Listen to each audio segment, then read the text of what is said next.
O Bitcoin costuma ser apresentado como o dinheiro do futuro, que vai desde a compra do café até o carro novo. Agora, para outros, essa visão ignora um ponto central da economia: qual moeda faz mais sentido gastar e qual faz mais sentido guardar. Nesse vídeo vamos analisar um trecho de uma live onde ele fala de forma racional e impessoal sobre por que o Bitcoin dificilmente será uma moeda cotidiana, como ele se compara ao ouro e às moedas fiduciárias, e por que pode acabar exercendo um papel muito diferente do que muitos imaginam. E sem mais enrolação, bora pro vídeo. E falando então do Bitcoin, que é o seguinte: se, por acaso, o mundo mergulhar nessa espiral, nessa escalada de violência, uma das dimensões em que a guerra vai acontecer é a dimensão cibernética. De repente vai acordar todo mundo e cadê seu saldo no banco? Não tem. Então, parte do pacote que faz o hedge contra um ataque a uma moeda fiduciária vai ser o Bitcoin. Então, os bancos centrais estão comprando loucamente ouro e os privados estão fazendo a corrida ao Bitcoin. Então, por razões que não são as que pensaram originalmente, isso pode até ser uma espécie de reserva de valor. Eu concordo, porque essa parte de moeda, eu conheço muita gente que é muito mais entusiasta do que eu nessa ideia. E eu falo justamente o contrário. Eu falo, cara, pra que eu vou comprar um carro em Bitcoin, supondo que alguém aceite me vender um carro em Bitcoin aqui no Brasil? Se eu posso pagar em real, que é programado para ter uma inflação, se a meta do Banco Central for cumprida é 3%. Guarda o Bitcoin. Né? Isso é a lei de Gresham. Exatamente, lei de Gresham. Então pra que eu vou gastar moeda boa se eu posso gastar moeda ruim? A moeda boa elimina, mano. Então, justamente por isso, é um negócio que tende a ser entesourado.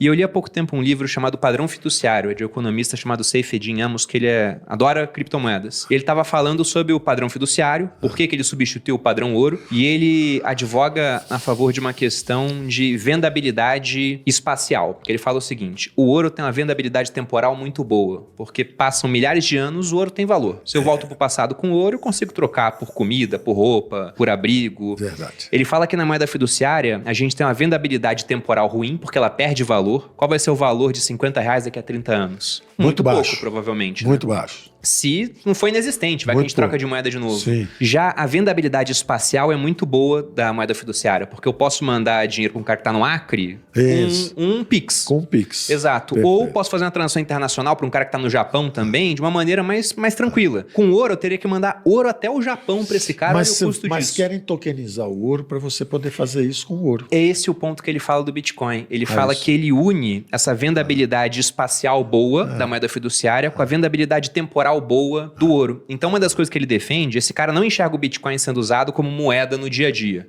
Ele fala que não é visão Mas que dele. ele será, na verdade, o lastro. Pode ser um lastro. Da moeda supranacional. É interessante porque o Ele Hayek... enxerga como, por exemplo, Paulo, no seguinte: a Rússia ela não pode mais transacionar em dólar direito, por causa das sanções. A Rússia tem que pagar por insumos que ela está comprando de um outro país, e o país não quer receber em rublo. Ele fala, ó, você pode me pagar em ouro, mas como é que chega esse ouro lá? Só se for tokenizado. Ou, você tem Bitcoin aí, você pode me pagar em Bitcoin. Porque a transação em Bitcoin, se eu te mando R$100 em Bitcoin ou 1 bilhão em Bitcoin, a taxa é a mesma. Ela é baixa para 1 bilhão e ela pode ser meio alta para os R$100. Daria hoje, sei lá, uma taxa de uns R$20 para fazer isso. É muito para R$100, mas para 1 bilhão não é nada. Perfeito. Então ele vê o Bitcoin como alguma coisa que países podem passar a usar para fazer comércio internacional. A grande verdade é que a tecnologia e os usos e costumes. Então tem tecnologia, mas às vezes não tem os usos e costumes. Mas quando esses dois convergem, aí é incontornável a solução. Então, por exemplo, se chegar a esse ponto de todo mundo ter capacidade de, usando o iPhone, fazer Pix para cá, para lá,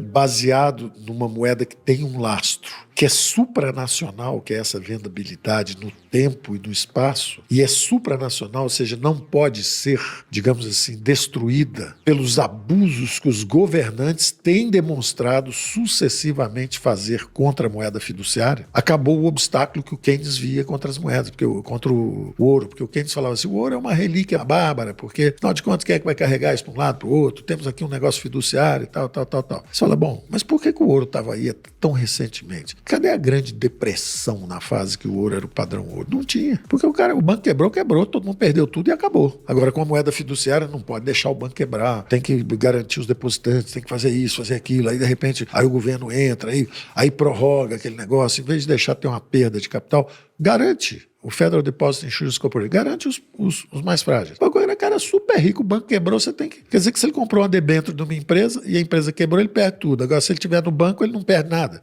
Que absurdo é esse? Que assimetria é essa? O Silicon Valley Bank, quando quebrou, resgataram todo mundo nos Estados Unidos. Você está entendendo? Então, essas coisas acabam levando a população ao uso e costume. Vai chegar um dia que o pessoal vai falar, olha, eu vou usar isso mesmo e eu não quero mais saber da moeda local. Existe um princípio clássico na economia. A moeda boa tende a ser guardada, enquanto a moeda ruim tende a circular mais. Moedas fiduciárias como o real são projetadas para perder o valor ao longo do tempo. No Brasil, por exemplo, a meta oficial de inflação é de 3% ao ano. Já o Bitcoin segue a lógica oposta. A sua oferta é limitada, previsível e imutável, pela regra do seu protocolo. Diante disso, surge uma pergunta simples. Por que alguém gastaria um ativo escasso se pode gastar um ativo inflacionário? Mesmo que fosse tecnicamente possível comprar um carro, uma refeição ou um imóvel com Bitcoin, isso não significa que seja economicamente racional. Moedas fiduciárias cumprem bem o papel de meio de pagamento e são aceitas amplamente, possuem alta liquidez e permitem transferências rápidas como o Pix. Já o Bitcoin tem outra finalidade. Quem tem Bitcoin costuma enxergá-lo como uma reserva de valor e não como dinheiro para consumo cotidiano. Esse comportamento não é defeito do Bitcoin, é uma consequência natural da sua estrutura. O Bitcoin surge como uma tentativa de unir dois mundos, a preservação de valor no tempo e a transferência global e rápida sem intermediários. Uma visão cada vez mais debatida é que o Bitcoin não será usado